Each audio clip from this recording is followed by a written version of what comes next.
ओम श्री परमात्मने नमः। अध्याय 1। मनुष्य जीवन में मुमुक्षुता दुर्लभ है। भगवान श्री शंकराचार्य 3 चीज़ों को दुर्लभ बताया है। पहला मनुष्यत्व, दूसरा मुमुक्षुत्व तथा महापुरुषों का संश्रय। मनुष्यत्व दुर्लभ है। मनुष्य शरीर ईश्वर के अनुग्रह से प्राप्त होता है। मनुष्य शरीर की दुर्लभता इसी बात से स्पष्ट है कि संसार के कुल प्राणियों की संख्याओं में मनुष्यों की संख्या अनुपात नगण्य ही है, किंतु इसकी दुर्लभता के और भी बहुत से हेतु हैं। मनुष्य शब्द का अर्थ है मनु की संतान। मनु की पत्नी थी श्रद्धा, अतः जो श्रद्धा और मनन दोनों को लेकर सृष्टि में अवतीर्ण हुआ है वह मनुष्य है, अथवा मनसा से व्यति इति मनुष्य, जो मन से संबंध जोड़ लेता है वह मनुष्य है। यही कारण है कि मनुष्य सृष्टि में कार्य कारण को देखकर सृष्टि के आदि कारण और प्रलयाधिष्ठान का विचार करके उन दोनों में जो एक वस्तु है उस ब्रह्म को जान लेता है। सृष्टि के 4 प्रकार के प्राणी प्रसिद्ध हैं: उद्भिज, स्वेदज, अंडज और पिंडज। जरायुज उद्भिज प्राणी हैं जो धरती को फोड़कर निकलते हैं, जैसे वृक्ष आदि। इनमें चेतना की एक कला विकसित होती है। स्वेदज प्राणी हैं जो स्वेद पसीने से उत्पन्न होते हैं, जैसे जू, खटमल। इनमें चेतना की 2 कलाएं विकसित होती हैं। अंडज प्राणी वे हैं जो अंड से उत्पन्न होते हैं, जैसे पक्षी। इनमें चेतना की 3 कलाएं विकसित होती हैं। जरायुज प्राणी वे हैं जो जेर से बंधे हुए उत्पन्न होते हैं, जैसे चतुष्पाद पशु और द्वितीयपाद मनुष्य। पशुओं में चेतना की 4 और मनुष्यों में 5 कलाएं विकसित होती हैं। मनुष्यों में, सत्पुरुषों में 6 और जीवन मुक्तों में 7 कलाएं विकसित होती हैं। जीवन मुक्तों में जिनमें 8, 9 या 10 कलाएं विकसित होती हैं वे अवतार कोटि में आते हैं। जहाँ तक हो सके एक कला से उनसे ना बने तो 2, 3 या 4 मनुष्य कलाओं में मनुष्य अपने जीवन का निर्वाह कर सकता है, परंतु मनुष्यत्व की सिद्धि तो 5 या उससे अधिक कलाओं के विकास पर निर्भर है। पर ब्रह्म परमात्मा में जो अपना स्वरूप ही है 3 भाव माने जाते हैं: सत्य, चित और आनंद।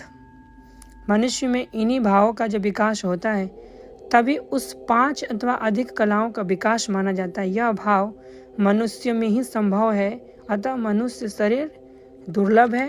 रामचरितमानस में भी आया है: बड़े भाग मानुष तन पावा, सुर दुर्लभ सब ग्रंथ ही गावा। यह बड़े भाग्यवान को मनुष्य शरीर मिलता है। ऐसा दिव्य शरीर के लिए देवता भी ललायित रहते हैं प्राप्त करने के। सत्य के विकास में कर्म का विकास है, चित्त के विकास में ज्ञान का विकास है और आनंद के विकास में सुख का विकास है। कर्म, ज्ञान और आनंद का जैसा विकास मनुष्यों के जीवन में है वैसा सृष्टि में कहीं नहीं है। विश्व की सभ्यता और संस्कृति का इतिहास इसका साक्षी है। यह विकास अभी जारी है। इसलिए मनुष्य जन्म दुर्लभ है, जिसको प्राप्त करके हम संसार के संपूर्ण बंधनों, दुखों और अनर्थों से छूट सकते हैं। पेड़ पौधे अपनी खुराक अपनी पांव से ग्रहण करते हैं और ऊपर की ओर बढ़ते हैं। शास्त्रों में इनको ऊर्ध्व स्तोत्र बोलते हैं। प्रकृति ने अभी उन्हें बढ़ने के लिए बहुत सा अवकाश दिया है। पक्षी आगे से भोजन लेता है और वह पीछे जाता है, वे त्रियक स्तोत्र हैं। पशु भी त्रियक स्तोत्र हैं, स्वेदज प्राणी भी त्रियक स्तोत्र हैं, परंतु मनुष्य आधा स्त्रोत हैं, अतः वह भोजन ऊपर से लेता है और नीचे की ओर फेंकता है। विद्वानों ने इसका अर्थ किया है कि प्रकृति स्वयं में प्राणी को जितना उन्नत बना सकती थी उतना उसने मनुष्यों को बना दिया है। इसके आगे मनुष्य अपना स्वयं विकास करे। वह अपनी बुद्धि को इतनी विकसित कर सकता है कि वह परमेश्वर से एक हो जाए। यह अवसर अन्य प्राणी शरीर में प्राप्त नहीं होते, इसलिए मनुष्य का शरीर दुर्लभ है। इस मनुष्य शरीर में आप आनंद की पूर्णता का अनुभव कर सकते हैं, ज्ञान की संपूर्णता का अनुभव कर सकते हैं और अविनाशी जीवन प्राप्त कर सकते हैं। अविनाशी ईश्वर, संपूर्ण ज्ञान स्वरूप ईश्वर, पूर्णानंद स्वरूप ईश्वर आपके हृदय में प्रकट हो सकते। इसलिए मनुष्य शरीर ईश्वर के अनुग्रह से प्राप्त होता है। हम स्वयं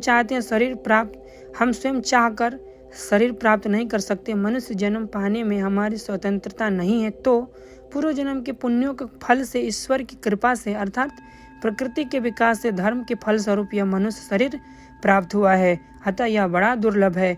मनुष्य में जो स्त्री भी है और पुरुष भी, दोनों अपनी अपनी विशेषताएं हैं, किंतु ईश्वर का अनुग्रह दोनों पर है, क्योंकि दोनों सद्बुद्धि संपन्न मनुष्य हैं। भगवत गीता में आया है कि ईश्वर ने अपनी माया से तरह तरह के शरीर बनाए, वृक्ष, रेंगने वाले कीड़े, पशु, पक्षी, मच्छर आदि, परंतु उनको देखकर उनको कोई संतोष नहीं हुआ।